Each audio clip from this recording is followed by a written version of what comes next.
Hello fellas and lady fellas, NerdOnline here, joined by Demon Cat 666. Hello. And we're bringing you a video. Yeah. Mainly audio. Still need to work on that intro. But this is the first video on our Crude Philosophies collaborative channel. Yes, it is. Yeah, and this video is going to be Ant-Man first reactions because we're going to see Ant-Man today. I think it's going to be quite interesting, to be honest. I have some friends who've seen it already and they say it's good. Yeah, well, we're going to have to see for ourselves because we can't trust Australians. Yeah. No, I've got a different friend that's alright. He said it's not as good as Avengers 2. We also can't trust that guy. No, I hate that guy. Yeah. We're also joined by another guest from another channel that we know of. So we're here in the theatre. The film hasn't started yet. It probably won't for the next like 20 minutes, 15 minutes. 15, yeah. So hopefully it's gonna be good. We just spent all our money buying food. We spent like 20 quid each, man. It was pretty sick. I have a bag literally full of junk food. It's gonna be amazing. Yep. I'm sorry, but that shows a little bit about me, doesn't it? Yeah. So Demon's fat. Shut up. So we'll see you guys after the movie's finished. Also, if you didn't realise, Cameron is still here, also known as Ruthless or whatever. From the Bro Union. It's just he says very little unless we prompt him. The best channel ever you got on there. So Cameron, how do you think the movie's gonna go? I think it's gonna be absolutely. Shut up. Okay, now we will see you after the film is done. Okay guys, so we just came from seeing Ant-Man. So what do you think, Lawrence? Oh, it was a good film. Sorry, Demon. Dude, just shut up. It was a good film, but it was kind of, wasn't massively good. There were a few plot holes. They killed a lot of ants. A lot. Yeah, but ants aren't sapient, so... That's all the point. What they did was they built up a relationship with the ants and then they killed them. Yeah, and I know we were supposed to care when the ants died, but I really didn't. Like, when Anthony died... It was stupid. Yeah, Anthony didn't matter. So what do you think of Paul Rudd as Ant-Man? It was a good cast choice. It was just generally well done. Yeah, in that sense. I don't think that Paul Rudd's generally a comedy actor, and I don't think that Scott Lang had many comedic lines But in that. Worked. I mean, he worked in that role. He was, but they could have got another person to do that because it wasn't Paul Rudd. They did kind of want a more serious person for that role. Yeah. To be honest. So Michael Douglas as Hank Pym. Yeah, that could work. I liked the 1980s version of him. Oh yes, 1980s. Like the flashbacks. Yeah. I like the CGI. It was very violent. Yeah, I like the de-aging effect they did at the beginning.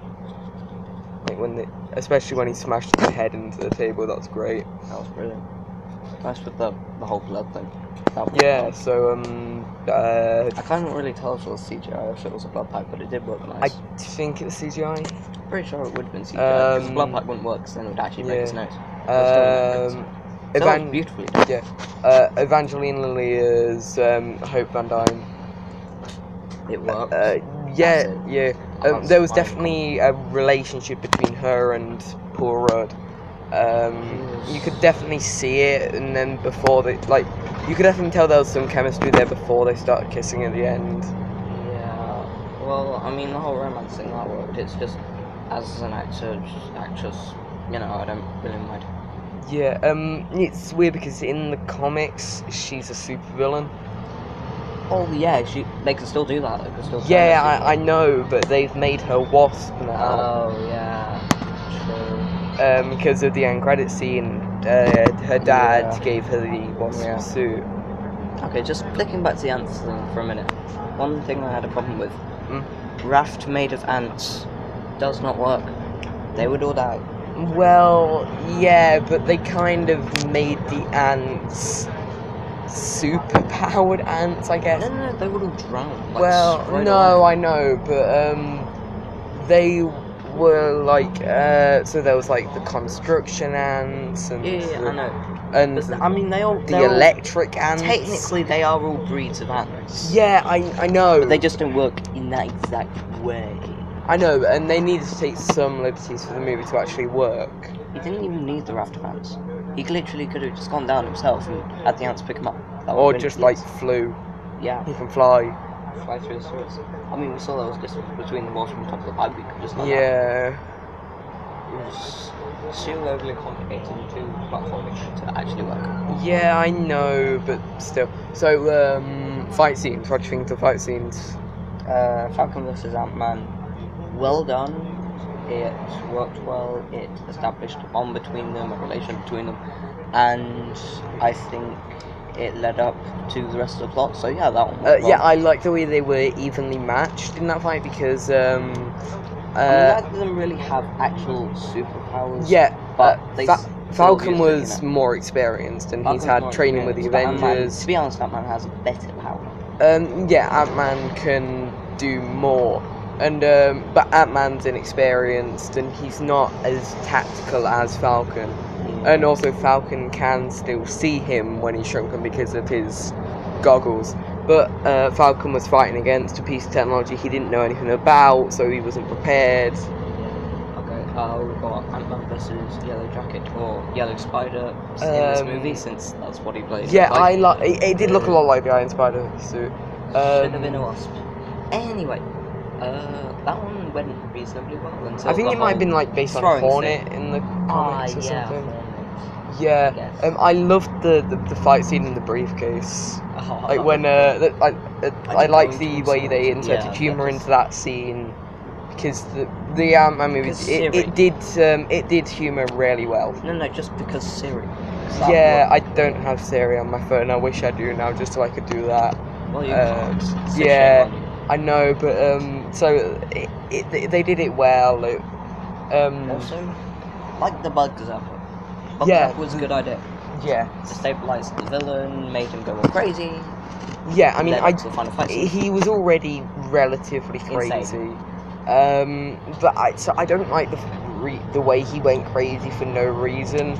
Sort of like Obadiah Stane in the first Iron Man movie. Okay, yeah, that's true. Just that whole mental snap thing, it didn't really work. Yeah, also, why was Hank Pym stealing his research? Because I know he based it on Hank Pym's research, but Hank Pym gave him the company. True. Meaning everything. You wouldn't really need it. Yeah, meaning everything he owned, like everything inside that building was owned by Darren Cross. Yeah. Meaning. Okay, here's the and then so when he replicated the Pym particles, that means that was his work. So that he was just having his work taken away. With all supervillains' plans, you know, when they make a big master weapon, as long as it's not a unique weapon, yeah. What they can always do is they get a storage house or a warehouse, put it someplace far away, and put the extra research there. But no, they always put it all in one place. Yeah. So, other characters. What do you think of the other characters? Luis was awesome. Yeah, Luis. When I saw him in trailers, I thought he was gonna be a bit too much, but but he was good as like comic relief character. Yeah, exactly. Like the scene where he was where he was the security guard, and and that showed he could be useful as well. Even though he's pretty much just a normal person who's really, really annoying. So then he when he punched the guy in the face and said, "Yeah, that's how it's done," but then he saw the look on Hope's face and comic relief. Yeah, comic relief. So I think that was done well. I think the comedy in that movie was done well. I don't think they overused it. I mean, it was meant to be like a partially serious, partially yeah, like all Marvel movies. Like all Marvel movies, and they did it like put it in some good places. It went well. Yeah, they didn't force the humor in. Like I got all of the jokes, so. But references to other things. They reference Spider-Man. Yeah, in the last part of the movie, so Spider-Man's already an established character in this universe now. the Avengers. And multiple times. They saw the Avengers. Yeah, and then Falcon had a cameo, and then Captain America and Bucky were in the end credit scene along with Falcon. They referenced Stark's dad. We actually saw him. Well, yeah, but it was a different actor. I know, but it's like before Stark's dad died, kind of thing. Yeah. Which is also strange. Hydra. That still exists apparently. Oh yeah, that one was kind of a hit and miss for me. I thought they were all wiped out. The hell, man. They were all like, oh, it's Crude Hydra now, so you know. But it wasn't good. He still stole. Like, they still tried to steal it from them. Yeah, no, they stole the pin pops, the yellow jacket pin particles, right? Oh yeah, because they still had them on them, didn't they? Yeah. Also, just to sidetrack for a second, Cameron or Ruthless is still here. Hello. And we are on a bus. So, what do you think of it, Cameron? I thought it was a good film. Shut up.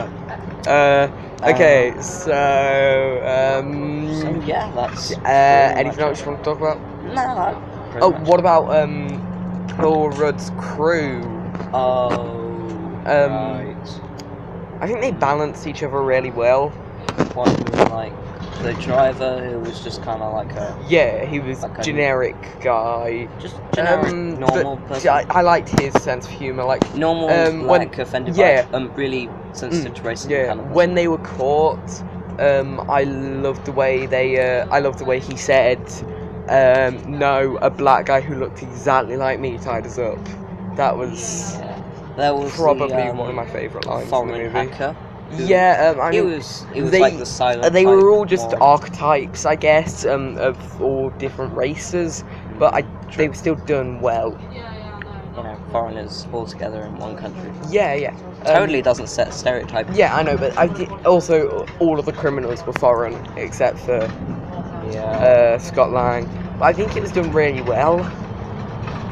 And then so yeah, we've already talked about. Just for a second, don't be racist. Just because the prisoners in the prison were black doesn't mean they were foreign.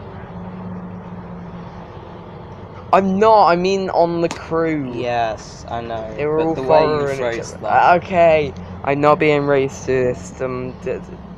Wait, that black guy in the crew might have been born in the US. He had an accent like that. True.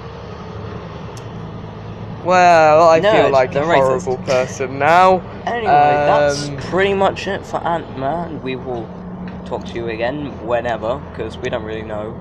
Yeah. We haven't decided. Wait, Thomas Tank Engine, we need to talk about that. Oh, of course.